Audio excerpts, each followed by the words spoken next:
Interesting perspective. Now, in Australia, social media is being incredibly restricted.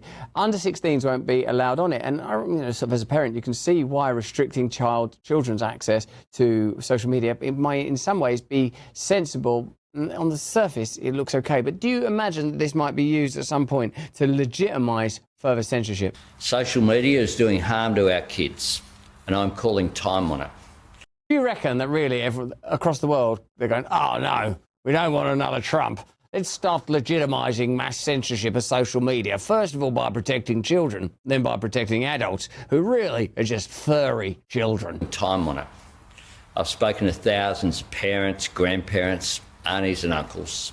I spoke to an auntie and uncle earlier today. They're terrified that their children might be on social media. I spoke to one Scrooge McDuck.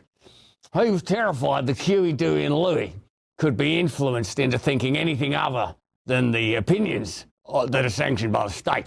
They, like me, are worried sick about the safety of our kids online. And I want Australian parents and families to know that the government has your back. Now, government's proposed age is 16. And your front. The government's got your back, your front, your sides. The government's all over you. It's watching you from every direction.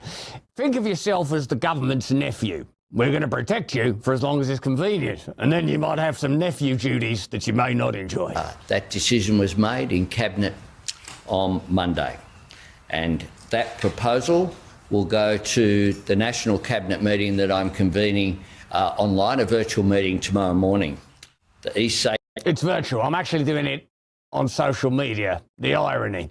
Of course, children should be protected. That's the job of parents, to protect their children. Of course, people that are not adults have to be protected. Of course, there are certain decisions children cannot make that adults can make. But there aren't decisions that governments should be making for vast populations, particularly if they're making those decisions actually because they are controlled by global cartels rather than the populations that fund that government through their taxes. The E-Safety Commissioner will provide oversight and enforcement.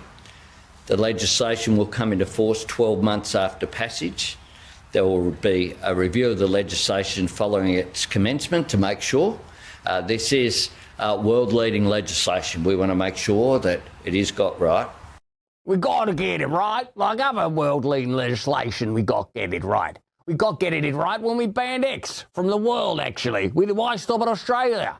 We should be banning you from moving around right now. It is got right. Got to get it right. It is got right. The E-Safety Commissioner will issue regulatory guidance setting out what reasonable steps can be taken by platforms, and that will be informed by the age assurance trial.